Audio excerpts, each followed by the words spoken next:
जय श्री राधे कृष्ण। नमस्कार। Very very sweet morning.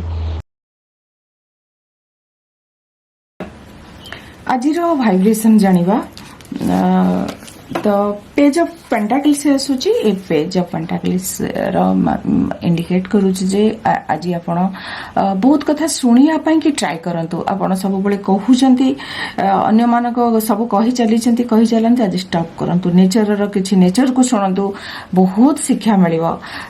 किछि मोटिवेशनल टॉक सुनंतु, आपण को किछि बाट मिलि जिवो। आ ता सहित आपणकर मेंटर जो स्टूडेंट माने जहा कहूचंती तांको भी सुनंतु। आज बहुत सुनिया को चेष्टा करंतु, आपणकर प्रश्नर उत्तर मिलि जिवो।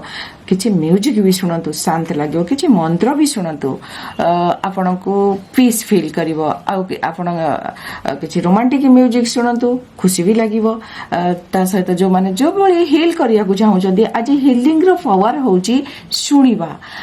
चढ़ई रो शब्द भी आज सुनंतु, पवन रो शब्द सुनंतु। जहा सुनिबे आज आपणको एनर्जेटिक फील हबो। Thank you.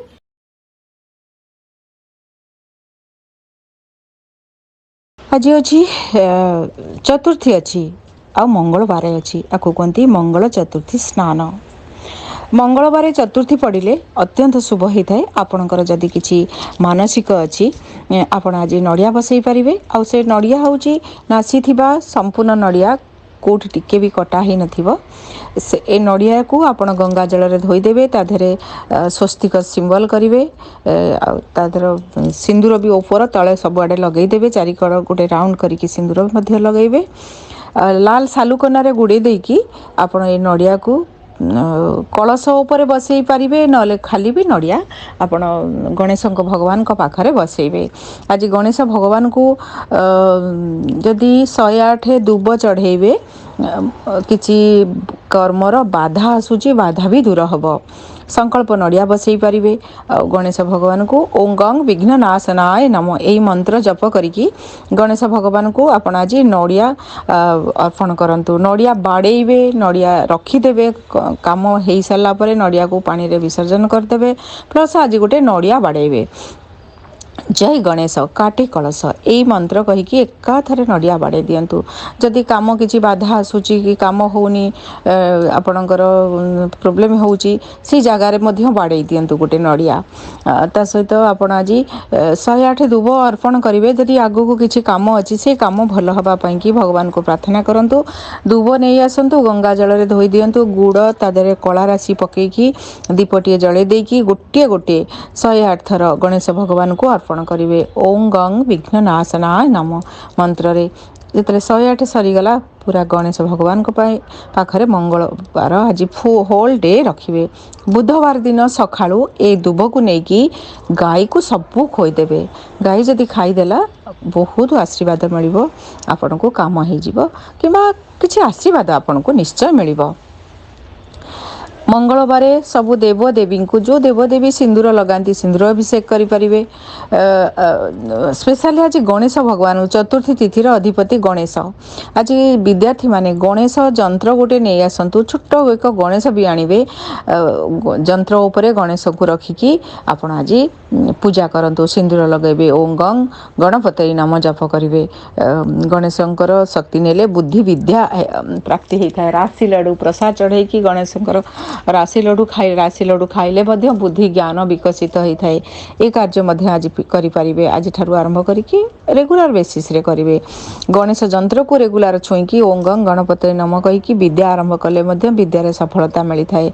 किंबा जो जगार आपणकर मंगल दक्षिण दिगर जदि प्रोब्लेम अच्छी, गणेश जंत्र भी रखी दिंतु।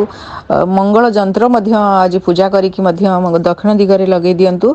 आपण को किछि प्रोब्लेम राहत किछि मिलिबो, किछि बेटर मध्य हबो आपणकर। आपण आज रेड कोराल पिंधि पारिबे। ता सहित केतुंकर गणेशंकर चतुर्थी मंगल बार चतुर्थी आसिले केतुंकर रिमेडी मध्य करा जाय थाए। केतु भगवान को भी आज पूजा करि परिबे। ता सहित मंगल लाल फूल 108 गणेश को अर्पण करंतु। जो देवदेवी सिंदूर लगाती तांको मध्य सिंदूर अर्पण करि परिबे। सिंदूर अभिषेक करिवे। गणेश भगवान को सिंदूर अभिषेक करंतु। मंगल जरी नीचे रे अछंती किंबा କେତୁ ବି ଆପଣଙ୍କର ଭଲରେ ନାହାନ୍ତି। ଚତୁର୍ଥୀ ଯେବେ ଆସେ ମଙ୍ଗଳବାର ସେଇ ମଙ୍ଗଳ ଚତୁର୍ଥୀ ବ୍ରତ କଲେ ସବୁ ମଙ୍ଗଳଙ୍କର ମହାଦଶା ଚାଲିଛି, ମଙ୍ଗଳ ନିଚରେ ଅଛନ୍ତି, ମଙ୍ଗଳ ରାହୁ ସହିତ ଅଛନ୍ତି, ମଙ୍ଗଳ ଲାଷ୍ଟ ଡିଗ୍ରୀରେ ହେଇଗଲେଣି। ମାଙ୍ଗଳିକ ଯେଉଁମାନେ ବି ଅଛ ସୁନ୍ଦରକାଣ୍ଡ ପାଠ କରନ୍ତୁ, ମଙ୍ଗଳଙ୍କର ସ୍ତୋତ୍ର ପାଠ କରନ୍ତୁ, ଯନ୍ତ୍ର ପୂଜା କରନ୍ତୁ। ଯେଉଁମାନେ ଋଣରେ ବୁଡ଼ି ଯାଇଛନ୍ତି ଋଣ ମୋଚନ ମଙ୍ଗଳ ସ୍ତୋତ୍ର ପାଠ କରନ୍ତୁ। ମଙ୍ଗଳ ଚଣ୍ଡୀ ସ୍ତୋତ୍ର ମଧ୍ୟ ଆଜି ପାଠ କରନ୍ତୁ। ତା ସହିତ ମଙ୍ଗଳଙ୍କର ଓಂ ଭମାୟ ନମ ବୀଜ ମନ୍ତ୍ର ଜପ କରନ୍ତୁ। ମଙ୍ଗଳଙ୍କର ସ୍ତୋତ୍ର ଆଜି ପାଠ କରନ୍ତୁ। ଆପଣଙ୍କ ପାଇଁକି ବହୁତ ଲାଭ ମିଳିବ। ଶ୍ରଦ୍ଧାର ସହିତ କରନ୍ତୁ। ଧନ୍ୟବାଦ। 25 ଜୁନ୍ ଟ୍ୟୁଜଡେ। ଆଜି ଆପଣ କୌଣସି ବଡ଼ କାମ ପୂର୍ବରୁ ନଡ଼ିଆଟିଏ ବାଡ଼େଇକି ଆପଣ କିଛି କାମ କରନ୍ତୁ। ଆପଣଙ୍କର ଗୃହର ମୁଖ୍ୟ ଦ୍ୱାରରେ ଆପଣ ଆଜି କିଛି ସ୍ୱସ୍ତିକ ସିମ୍ବଲ କରନ୍ତୁ, ଲାଲ ଫୁଲ ରଖନ୍ତୁ, ବାସ୍ତୁ ଦୋଷ ବି ଦୂର ହେବ। ଆପଣଙ୍କର ଘରେ ହନୁମାନ ଚାଳିଶା, ବଜରଙ୍ଗ ବାଣ, ସୁନ୍ଦରାକାଣ୍ଡ ଏସବୁ ମନ୍ତ୍ର ଆଜି ଲଗାନ୍ତୁ। ବହୁତ ପଜିଟିଭ ଏନର୍ଜି ଆପଣଙ୍କୁ ପ୍ରାପ୍ତି ହେବ। ଆଜି ଚନ୍ଦ୍ରମା ଅଛନ୍ତି ଶ୍ରବଣ ମକରରେ, 2:32 ପରେ ଧନିଷ୍ଠାକୁ ଆସିବେ। ବୈଧୃତ ଯୋଗ ଅଛି। ଆଜିର ସୂର୍ଯ୍ୟ ଉଦୟ ସମୟ 5:09, ସୂର୍ଯ୍ୟାସ୍ତ 6:28।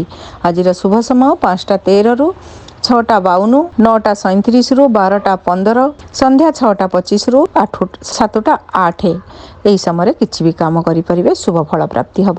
ଆଜିର ରାହୁ କାଳ 3:07ରୁ 4:46, କାଳବେଳା 1:28ରୁ 3:07, ବାରବେଳା ସକାଳ 6:52ରୁ 8:31। ଏହି ସମୟରେ ଶୁଭ କାର୍ଯ୍ୟ କରନ୍ତୁ ନାହିଁ। ଯେଉଁମାନଙ୍କ ଜନ୍ମଦିନ, ଈଶ୍ୱର ଆପଣଙ୍କୁ କଲ୍ୟାଣ କରନ୍ତୁ। ଆପଣ ସର୍ବଦା ଗଣେଶ ଭଗବାନଙ୍କୁ ପୂଜା କରନ୍ତୁ। ବହୁ ଶୁଭ ଫଳ ଆପଣଙ୍କୁ ପ୍ରାପ୍ତି ହେବ। ଆସନ୍ତୁ ଜାଣିବା ଆଜିର ଖୋରା ବିଷୟ।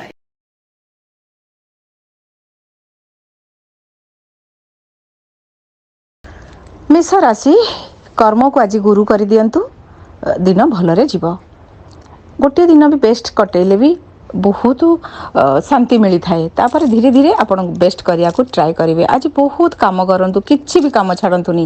ଶାନ୍ତିର ନିଦ୍ରା ଆସିବ। ଯେଉଁମାନେ ପରିଶ୍ରମ କରିଥାନ୍ତି ବଢ଼ିଆ ନିଦ ଆସିଥାଏ। ଏମିତି ବି ଆପଣଙ୍କୁ ବହୁତ ଯେଉଁଠି ନାହିଁ ରାସ୍ତାଘାଟ କେଉଁଠି ନିଦ ଆସିଲା ଶୋଇଯାଆନ୍ତି, ଭିଡ଼ରେ ବି ଶୋଇଯିବେ, ସେଇଠି ବସୁ ବସୁ ସେଇଠି ଶୋଇଯାଆନ୍ତି। ହେଲେ ବି ଆଜି ବହୁତ କାମ, କ୍ୟାରିୟରର ଗ୍ରୋଥ୍ ପାଇଁକି କିଛି ଷ୍ଟେପ୍ ନିଅନ୍ତୁ। ବହୁତ ଭଲ ଗାଇଡ଼ାନ୍ସ ମିଳିବ, ଏନର୍ଜେଟିକ୍ ରହିବେ। ଆଜି ପ୍ରୁଭ୍ କରିପାରିବେ। ଆଜି ଗଣେଶ ଭଗବାନଙ୍କ ସିନ୍ଦୁର ଲଗାନ୍ତୁ। ବୃଷ ରାଶି, ଆପଣଙ୍କୁ ଆଜି ଗୁରୁଜନଙ୍କ ଆଶୀର୍ବାଦ ମିଳିବ। ଯାତ୍ରାରୁ ଲାଭ ମିଳିବ। ଆଜି କିଛି ଉଚ୍ଚ ଲୋକଙ୍କ ସହିତ କନେକ୍ଟ ହେବେ, ଉଚ୍ଚ ଚିନ୍ତାଧାରା ଆସିବ। ଯଦି ଷ୍ଟଡି ରିଲେଟେଡ଼୍ କିଛି ଚାହୁଁଛନ୍ତି ଷ୍ଟେପ୍ ନେଇପାରିବେ। ପ୍ରମୋସନ୍ ରିଲେଟେଡ଼୍ ବି ନେଇପାରିବେ। ଆଜି ବହୁତ ଗୋଟେ ସରପ୍ରାଇଜ୍ ଅଛି, ଖୁସି ରହିବେ। ପ୍ରଭୁ ଶ୍ରୀରାମଙ୍କର ଆଜି କିଛି ଫୁଲ କି କିଛି ବି ଜିନିଷ ପାଖରେ ରଖନ୍ତୁ। ମିଥୁନ ରାଶି, ନିଜକୁ ପରିବର୍ତ୍ତନ କରନ୍ତୁ। ନଚେତ ଆପଣଙ୍କର ଅତି ନିଜ ଲୋକଙ୍କ ଠାରୁ ଆପଣ କିଛି ଡିଷ୍ଟର୍ବ ହେଇଯିବେ, ଦୂରେଇ ଯିବେ। ଆଜି କିଛି କଥା ବି ଜାଣିପାରିବେ। ଏମିତି ବି ଜାଣିବା ଚକରରେ ନିଜକୁ ବହୁତ ଟାଇମ୍ ୱେଷ୍ଟ କରନ୍ତୁ ନାହିଁ। ଆଜି କିଛି ମନ୍ତ୍ର ଶୁଣନ୍ତୁ। ନିଜର କିଛି ହେଲ୍ଥ ଇସ୍ୟୁ ଅଛି ଯଦି ତାରି ଉପରେ ଗୁରୁତ୍ୱ ଦିଅନ୍ତୁ। କୌଣସି ଇସ୍ୟୁକୁ ନିଜ କେବଳ ଫେଭରରେ ହେବ ଭାବନ୍ତୁ ନାହିଁ, ବୋଥକୁ ଭାବନ୍ତୁ, ଆଶୀର୍ବାଦ ମିଳିବ। ଆପଣ ଆଜି ମହାମୃତ୍ୟୁଞ୍ଜୟ ମନ୍ତ୍ର ଶୁଣନ୍ତୁ। କିଛି ଆକ୍ସିଡେଣ୍ଟ ହେବାର ପସିବିଲିଟି ଅଛି, କେୟାରଫୁଲ୍ ରୁହନ୍ତୁ। କର୍କଟ ରାଶି, ଯାତ୍ରାରୁ ଲାଭ ମିଳିବ। କୌଣସି ଅତି ଲୋକଙ୍କୁ ନିଜ ଲୋକ ସହିତ କନେକ୍ଟ ହେବେ। ବାହାର ଲୋକ ସହିତ ମଧ୍ୟ ତାଙ୍କୁ ବି ନିଜର କରିନେବେ। ଆପଣ ଆଜି କିଛି କଣ୍ଟାକ୍ଟ ଲିଷ୍ଟରେ ନାଁ ଲେଖା ହେବ। କିଛି ଡିଲ୍ ହେଇପାରେ। ପାରିବାରିକ ଲାଇଫ୍ ଭଲ ରହିବ। ଖାଇବା ପିଇବା ବି ଆଜି ଭଲ ରହିବ। ନିଜ ଅନୁସାରେ ଲାଇଫ୍କୁ ଲିଡ୍ କରିବେ। ଏକ ଛୋଟ ଅସୁବିଧାରୁ ବାହାରି ଆସିବେ। ଆଜି ଓଁ ଗଂ ଗଣପତି ନମ ଜପ କରନ୍ତୁ। ସିଂହ ରାଶି, ଛୋଟ ଛୋଟ କାମକୁ ଆଜି କେୟାର ନିଅନ୍ତୁ। କେହି ଶତ୍ରୁତା କରିପାରେ, ଆଲର୍ଟ ରୁହନ୍ତୁ। ହେଲ୍ଥର ବି କେୟାର ନିଅନ୍ତୁ। ଆଜି କିଛି ବ୍ରିଦିଂ ଏକ୍ସରସାଇଜ୍ କରନ୍ତୁ। ଆପଣଙ୍କର ହାର୍ଟ ଘର ଆପଣଙ୍କର ରାଶି, ଆପଣ ହାର୍ଟର ବହୁତ କେୟାର ନିଅନ୍ତୁ। ଆଜି ଶତ୍ରୁପୀଡ଼ା ଅଛି, ବଜରଙ୍ଗ ବାଣ ଆଜି ଶୁଣନ୍ତୁ। କନ୍ୟା ରାଶି, ଖୁସି ରହିବେ। ନିଜ ପିଲାଙ୍କର କିଛି ଖୁସି ଖବର ଶୁଣିବେ। କାମ ତ ଭଲରେ ଭଲରେ ହେଇଯିବ। କିଛି ଇମ୍ପୋର୍ଟାଣ୍ଟ ମ୍ୟାଟରକୁ ଆପଣ ଆଜି ନୂଆ ରୂପରେ କିଛି କରିନେବେ। ଆପଣଙ୍କର କ୍ରିଏଟିଭ୍ ୱେରେ କିଛି କାମ ହେବ। ବହୁତ ଭଲ ଦିନ ଅଛି, ଖୁସି ରହିବେ। ଆପଣ ଆଜି ଗଣେଶ ଭଗବାନଙ୍କୁ ଲଡ଼ୁ ପ୍ରସାଦ ଚଢ଼େଇକି ଛୋଟ ପିଲାଙ୍କୁ ବାଣ୍ଟନ୍ତୁ। ତୁଳା ରାଶି, ନିଜର ପର୍ସନାଲ୍ କାମର ଗ୍ରୋଥ୍ ପାଇଁକି ଆଜି କିଛି ଷ୍ଟେପ୍ ନେବେ। ଆଜି କିଛି ପୋଷ୍ଟ ହେବ, କୌଣସି ଜିନିଷ ଖାଇବା ପିଇବାରେ ଆଜି ବହୁତ ଗୁରୁତ୍ୱ ଦେବେ। ଘର ଗାଡ଼ି ସମ୍ବନ୍ଧିତ କିଛି କାମ ହେବ। ଆପଣ ଆଜି ପଶୁମାନଙ୍କୁ କିଛି ଖାଇବାକୁ ଦିଅନ୍ତୁ। ବିଛା ରାଶି, ଆପଣ ଆଜି କିଛି ବି ଅସୁବିଧାକୁ ବି ଆପଣ ଯାହା ବି ହେଉ ଆପଣଙ୍କର ମନର ବଳରେ ଆଜି କିଛି ହ୍ୟାଣ୍ଡେଲ୍ କରିନେବେ। କିଛି ଅନଲାଇନରେ ପୋଷ୍ଟ କରିବେ। ଆପଣଙ୍କର କିଛି ଗୁରୁତ୍ୱପୂର୍ଣ୍ଣ କାମକୁ ଆପଣ ଆଜି ହ୍ୟାଣ୍ଡେଲ୍ କରିବେ। ଆଜି ବହୁତ କଥା ଶୁଣିବେ ବି। ଫାଇନାନ୍ସ ଦିଗ ଆଜି ଭଲ ରହିବ। ବିଛା ରାଶି, ଆପଣଙ୍କର ଆଜି କିଛି ମନ୍ତ୍ର କିଛି ସମୟ ଶୁଣନ୍ତୁ। ଧନୁ ରାଶି, ଆପଣ ଆଜି କେୟାରଫୁଲ୍ ରହିବେ। ଅନନେସେସରୀ କଥାରେ ଆଜି ପଡ଼ିଯିବେ। କିଛି ଡିଷ୍ଟର୍ବ ହୋଇପାରନ୍ତି। କୌଣସି ସାମାନ ଆଜି ହଜି ଯାଇପାରେ। ଆଜି ଆପଣ ଖାଇବା ପିଇବାରେ ଟିକେ ପ୍ରୋବ୍ଲେମ୍ ହୋଇପାରେ। କୌଣସି କଥାବାର୍ତ୍ତାକୁ ନେଇକି କିଛି ଇସ୍ୟୁ ହୋଇପାରେ। କେୟାରଫୁଲ୍ ରହିବେ। ଆପଣ ଆଜି ହନୁମାନ ଚାଳିଶା ପାଠ କରନ୍ତୁ। ମକର ରାଶି, ଆପଣଙ୍କ ପାଇଁ ଆଜି ବହୁତ ଭଲ ଦିନ ଅଛି। ଖୁସି ରହିବେ। କାମ ବି ଭଲରେ ହେଇଯିବ। କିଛି ଇଣ୍ଟରେଷ୍ଟିଂ ଚାପ୍ଟର ଆଜି ଓପନ୍ ହେବ। ଉପହାର ମିଳିପାରେ। ଯେଉଁ ଜାଗାରେ ଯିବେ ସେଇ ଜାଗାରେ ଲାଇମ୍ ଲାଇଟ୍ ରହିବେ। ଆପଣଙ୍କର କିଛି ଇସ୍ୟୁ ବି ଆଜି ଓଭର ହେବ। ବହୁତ ଭଲ ଦିନ ଅଛି। କୌଣସି ମ୍ୟାଟରକୁ ଆପଣ ଆଜି ହ୍ୟାଣ୍ଡେଲ୍ କରିବେ। ମାଆଙ୍କ ଠାରୁ ଆଶୀର୍ବାଦ ମିଳିବ। ଓମ୍ ନମ ଶିବାୟ ଜପ କରନ୍ତୁ। କିଛି ମନ୍ତ୍ର ଶୁଣନ୍ତୁ ଆଜି। କୁମ୍ଭ ରାଶି, ଆପଣଙ୍କ ପାଇଁ ଆଜି ଖର୍ଚ୍ଚ ବାର୍ଚ୍ଚ ଅଛି। କିଛି ଲସ୍ ଅଛି। ଯାତ୍ରା କରିବେ। ହେଲ୍ଥ ଇସ୍ୟୁ ହୋଇପାରେ। କୌଣସି ଲୋକଙ୍କ ସହିତ କିଛି ଡିଷ୍ଟର୍ବ ହୋଇପାରନ୍ତି। ଏକୁଟିଆ ଆଜି ରହିବେ। କହିବେ ମୁଁ ଏକୁଟିଆ ଅଛି କାଫି। ଆଜି ସ୍ୱପ୍ନ ବି ଦେଖିବେ ବହୁତ। କେୟାର ନିଅନ୍ତୁ ଆଜି ନିଜର। ଆପଣ ଆଜି ଗଣେଶ ଭଗବାନଙ୍କୁ ରାଶି ଲଡ଼ୁ ପ୍ରସାଦ ଚଢ଼େଇ ବାଣ୍ଟି ଦିଅନ୍ତୁ। ମୀନ ରାଶି, ହଠାତ୍ ଆଜି ଗୋଟେ ନୂଆ ଫ୍ରେଣ୍ଡଙ୍କ ସହିତ କନେକ୍ଟ ହେବେ। କିଛି ପ୍ରଫିଟ୍ ମିଳିବ। ବହୁତ ମ୍ୟାନେଜ୍ କରିନେବେ। କାମ ବି ଭଲରେ ହେଇଯିବ। ଆପଣଙ୍କ ପାଇଁକି ଆଜି ବହୁତ ଭଲ ଦିନ ଅଛି। ଖୁସି ରହିବେ। ଆପଣ ଆଜି ଗଣେଶ ଭଗବାନଙ୍କର ଫୁଲ ପାଖରେ ରଖନ୍ତୁ। ଆଜି ଦିନକୁ ଭଲ କରିବା ପାଇଁ ଆପଣ ଆଜି ମଙ୍ଗଳ ଆଉ କେତୁଙ୍କର ଦିନ ଅଛି। ଆପଣ ଆଜି ଧ୍ୟାନରେ ଗଣେଶ ଭଗବାନଙ୍କ ସ୍ୱରୂପକୁ ଚିନ୍ତା କରନ୍ତୁ। କିଛି ସମୟ ଓଁ ଗଂ ଗଣପତି ନମ ଜପ କରନ୍ତୁ 108। ଆପଣଙ୍କ ଦିନ ଭଲ ରହିବ। ରାଶି ଲଡ଼ୁ, କିଛି ମସୁର ଡାଲି ଆଜି ଦାନ ବି କରିପାରିବେ। ତମ୍ବା ପାତ୍ରରେ ପାଣି ପିଅନ୍ତୁ। ଆପଣଙ୍କର ଦିନ ଆହୁରି ଭଲ ରହିବ। ଭିଡ଼ିଓକୁ ଟିକେ ଲାଇକ୍ କରନ୍ତୁ, ସେୟାର କରନ୍ତୁ। ଚ୍ୟାନେଲକୁ ସବସ୍କ୍ରାଇବ୍ କରନ୍ତୁ ଆଉ ପାଖରେ ଥିବା ବେଲ୍ ଆଇକନ୍କୁ କ୍ଲିକ୍ କରନ୍ତୁ, ଯାହାଦ୍ୱାରା କି ନୂଆ ନୂଆ ଭିଡ଼ିଓ ଆପଣ ଦେଖିପାରିବେ। ଧନ୍ୟବାଦ।